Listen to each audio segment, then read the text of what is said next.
अस्सलाम वालेकुम व्यूअर्स, मैं हूँ Sitara Nayab and welcome to my channel Mother's Guide. जैसे कि आप जानते हैं कि हमने वीक वाइज प्रेगनेंसी का सिलसिला स्टार्ट किया है और इसमें हम फीमेल्स को गाइडेंस देते हैं कि हर वीक में उसकी क्या तबीयत होगी और उसको क्या क्या चीज़ें महसूस होंगी और उसके बच्चे के अंदर क्या क्या तब्दीलियाँ रोनमा होंगी। तो ये वीडियो भी इसी सिलसिले की एक कड़ी है। जो लास्ट वीडियो हमने अपलोड की थी वो 30th वीक के मुतालिक थी। आज जो वीडियो है वो 31st वीक के मुतालिक है और हमारी कोशिश होगी कि हम आज भी आपकी उम्मीदों के ऊपर पूरा उतरें और आपको तमाम इन्फॉर्मेशन प्रोवाइड कर सकें। Let's start with the topic the complete information about 31st week of pregnancy, यानी हमल के 31वें हफ्ते से मुतालिक मुकम्मल मालूमात। तो पहले सबसे हम फीलिंग्स डिस्कस करते हैं, यानी कि इस वीक में फ़ीमेल क्या क्या चीज़ें महसूस करती है। तो कुछ फीलिंग्स तो throughout the pregnancy same आ रही होती हैं और कुछ फीलिंग्स वक्त के साथ चेंज हो जाती हैं। तो वेरी फर्स्ट फीलिंग जो है कॉन्स्टिपेशन है, उसकी रीज़न प्रोजेस्टेरॉन की वजह से डाइजेस्टिव सिस्टम का स्लो डाउन हो जाना होता है और वो स्लो डाउन होना बेसिकली बेबी के लिए बेहतर होता है क्योंकि इस तरह उसको ज़्यादा न्यूट्रिएंट्स मिलते हैं। लेकिन फ़ीमेल को उससे हार्ट बर्न और कॉन्स्टिपेशन और इस तरह की प्रॉब्लम्स का सामना करना पड़ सकता है क्योंकि अब जो आपका स्टमक है वो यूट्रस की बोझ से दब चुका होता है और इसलिए आपको थोड़ी सी चीज़ खाकर भी सीने में जलन हो सकती है। तब आपको छोटी छोटी मील्स लेनी होंगी। बैक एक यानी कि कमर में दर्द, तो ऑब्वियसली जब आपकी यूट्रस में वज़न बढ़ेगा और आपका पेट स्ट्रेच होगा तो आपकी कमर में दर्द होगी। तो इसके लिए कुछ फीमेल्स तो दवा भी लेती हैं और कुछ के पास कुछ आर्म चेयर्स होती हैं जो रेस्ट के लिए बनी होती हैं, उसके ऊपर वो मसाज करवा सकती हैं। ट्रबल स्लीपिंग, सोने में दुश्वारी, यानी कि इस वीक में एक तो होने वाली प्रेगनेंसी या डिलीवरी का डर होता है और दूसरा वैसे भी तबीयत ऐसी आवाज़ार होती है कि नींद नहीं ठीक से आती। ब्रेक्सटन हिक्स कॉन्ट्रैक्शंस, यानी कि मेंस्ट्रुएशंस की तरह के कॉन्ट्रैक्शंस, आपको कभी अपनी यूट्रस ढीली महसूस होगी और कभी टाइट महसूस होगी। तो ये एक प्रेगनेंसी का साइड इफ़ेक्ट है। फ्रीक्वेंट यूरिनेशन, यानी कि ज़्यादा पेशाब आना, तो आपका मसाना भी दबाव के नीचे होता है, इसलिए उसमें ज़्यादा यूरिन इकट्ठा नहीं हो सकता। इसलिए जैसे जैसे आपको यूरिन बनना शुरू होता है तो आपको यूरिन करना पड़ता है। हेडेक, यानी कि सर दर्द, तो ब्लड प्रेशर का अप एंड डाउन होना और सर्कुलेटरी सिस्टम के चेंजेस की वजह से ये होता है। अगर आपको ज़्यादा दर्द हो रहा हो तो आप ब्लड प्रेशर भी ज़रा चेक कर लें। ड्राई ब्रिटल नेल्स, यानी कि खुश्क और आसानी से टूटने वाले नाखून, जो पहले नाखून आपके बहुत अच्छे से ग्रो कर गए थे वो अब कुछ खुश्क से हो जाएंगे और भुरभुरे टाइप हो जाएंगे कि वो जल्दी टूट सकते हैं। तो ये एक इस वीक की प्रेगनेंसी का साइड इफ़ेक्ट है। ब्रेस्ट ग्रोथ, आपकी छाती का साइज़ बढ़ना शुरू हो जाएगा क्योंकि उसमें वेसल्स खुल रही होती हैं जो कि दूध बनाएंगी कल को, और कुछ फीमेल्स में स्टेज पे कोलेस्ट्रॉल लीक भी होता है तो उनको उसको साफ़ करना पड़ता है। कार्पल टनल सिंड्रोम, यानी हाथों का सूजना और दर्द करना, हाथों की जो मसल्स हैं वो स्वेल कर जाते हैं जिसकी वजह से कुछ फीमेल्स को हाथ सून हो जाता है या उनको दर्द होती है उसमें, तो ये वक्ती सिंड्रोम है। डिस्कम्फर्ट फ्रॉम बेबीज़ मूवमेंट, बच्चे की हरकत आपको थोड़ा परेशान कर सकती है क्योंकि कभी उसका जो टांग है वो आपकी रिब केज के करीब फंस भी सकती है जिससे आपकी चेस्ट में पेन होती है। इस तरह के डिफरेंट पोस्चर से आपको प्रॉब्लम हो सकती है। फीलिंग एग्जॉस्टेड, यानी कि थकावट महसूस होना, तो थोड़ा काम करके अगर आपको थकावट ज़्यादा महसूस हो रही हो तो ये इस वीक का एक साइड इफ़ेक्ट है। फीलिंग हॉट, गर्मी का एहसास आपको होगा क्योंकि जो आपका एमनियोटिक फ्लूइड है, यानी कि जिस पानी के अंदर बेबी होता है वो इस स्टेज में काफ़ी गर्म होता है, आपकी बॉडी टेम्परेचर से ज़्यादा गर्म होता है जिसकी वजह से आपको एकदम से गर्मी का एहसास होता है या आपको कुछ ठंडा पीने का बार बार से दिल करता है। साइज़ ऑफ बेली, यानी कि इस वीक में प्रेग्नेंट औरत का जो पेट है उसका हुजम कितना होगा, तो हम ये आपको डायग्राम के ज़रिए दिखाते हैं और जो डायग्राम होती है वो एक एवरेज साइज़ फीमेल की होती है ताकि आप अंदाज़ा कर सकें कि अगर आप बहुत ज़्यादा स्लिम हैं तो आपकी बेली कितनी होगी और अगर आप थोड़ी हेल्दी हैं तो फिर आपकी बेली कितनी होगी। तो ऑब्वियसली बेली तो काफ़ी बाहर आ चुकी है। और अगर हम बेबी के साइज़ की बात करें तो हम बेबी की एग्जैक्ट मेजरमेंट्स की तरफ अब जाएंगे, क्योंकि अब हम इसका कंपैरिजन नहीं करते किसी फ्रूट वगैरह के साथ, क्योंकि अब बेबी काफ़ी ग्रो कर चुका होता है। और एग्जैक्ट मेजरमेंट्स में अगर हम इसकी लंबाई देखें तो वो तकरीबन 16.2 इंचज़ तक होगी, या अगर सेंटीमीटर्स में आप देखना चाहें तो 41.1 सेंटीमीटर तक इसकी लंबाई होगी। और ये पाँव से लेकर सर तक की लंबाई मैं आपको बताती हूँ।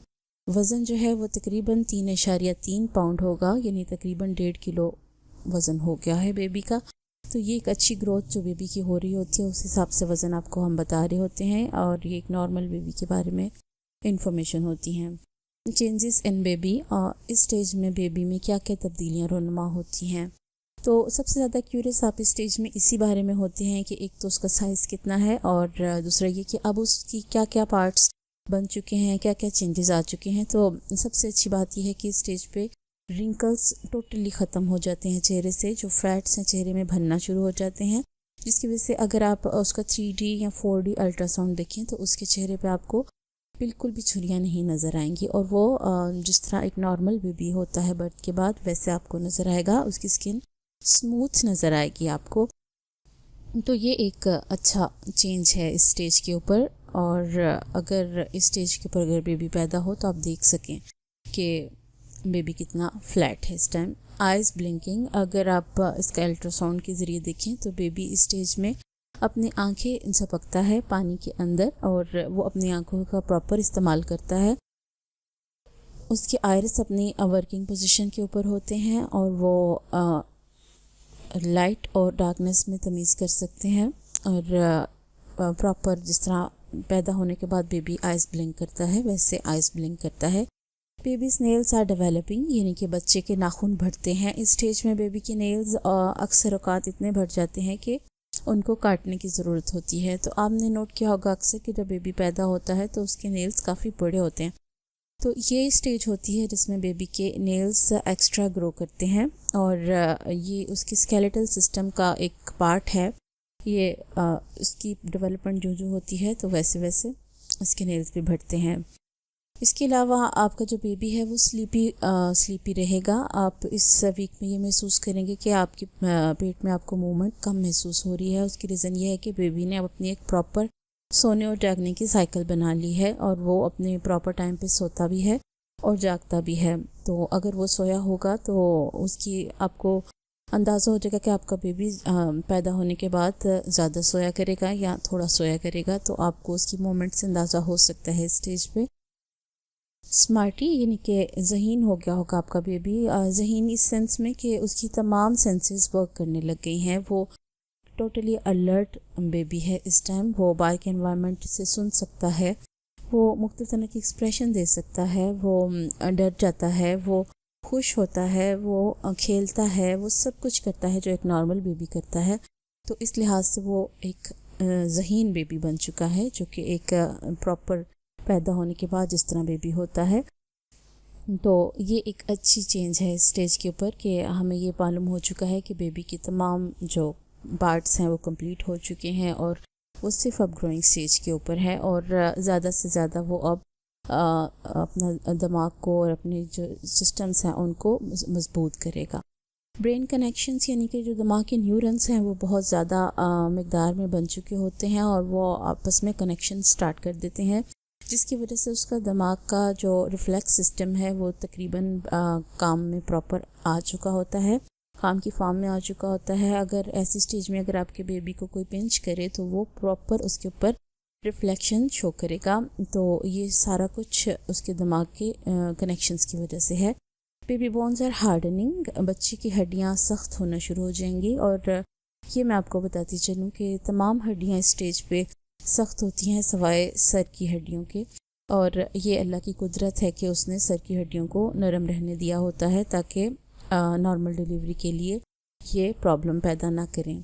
इसीलिए जब बेबी पैदा होता है तो लोग उसका सर फ्लैट चीज़ के ऊपर रखते हैं ताकि उसकी शेप अच्छी बन सके, क्योंकि अभी उसकी बोन्स उतनी सख्त नहीं हुई होती।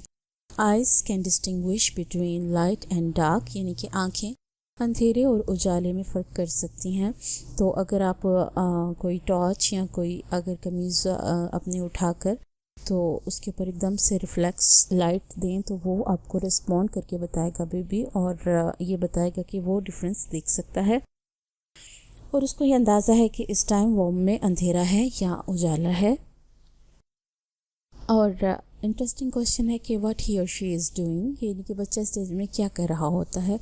तो वो बहुत कुछ कर रहा होता है, वो यॉर्निंग कर रहा होता है, वो फेस मेकिंग कर रहा होता है, वो हिचकियाँ ले रहा होता है, वो खेल रहा होता है, वो हाथ पांव चला रहा होता है, वो तैर रहा होता है और इस तरह के वो तमाम काम करता है। वो आंखें मूव करता है, हाथ मूव करता है, वो सक करता है और उसके अलावा वो अमनियोटिक फ्लूइड को इनटेक करता है। इसके अलावा वो ब्रीदिंग प्रैक्टिस भी करता है। अल्ट्रासाउंड, अगर हम अल्ट्रासाउंड के बारे में डिस्कस करें तो हम आपको कोई ना कोई तस्वीर दिखाते हैं जो इस वीक में ली गई होती है बेबी की। तो कुछ पेरेंट्स काफ़ी क्यूरियस होते हैं तो वो 3D या 4D अल्ट्रासाउंड कराते हैं जिसमें बेबी की पिक्चर कलर्ड आती है और उसके फीचर्स प्रॉपर नज़र आते हैं। तो अगर आप इस बारे में क्यूरियस हैं तो आप भी करवा सकते हैं और अक्सर डॉक्टर से रिक्वेस्ट करके आप उसकी वीडियो बनवा कर भी लेके जा सकते हैं।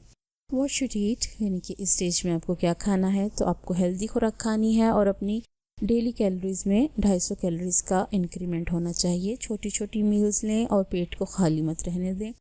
और ये भी देखें कि अगर आपका बेबी सिंगल है तो आपके वज़न में इजाफा तकरीबन 21 से 27 पाउंड्स तक होना चाहिए, जो कि एक नॉर्मल जो ग्रोथ है उसके हिसाब से आपको बताया जाता है। लेकिन अगर आपकी वॉर्म में जुड़वा बच्चे हैं तो आपका वज़न तकरीबन 27 से 42 पाउंड तक बढ़ना चाहिए। तो अगर आपका ग्रोथ रेट ये नहीं है तो आपको इसके बारे में वरीड होने की ज़रूरत है, और अगर ज़्यादा है तो भी वरीड होने की ज़रूरत है कि कहीं आपको गेस्टेशनल डायबिटीज़ तो नहीं है या आपको प्रीक्लेम्सिया तो नहीं है। व्हाट शुड डू, इस स्टेज पे आपको करना क्या होगा।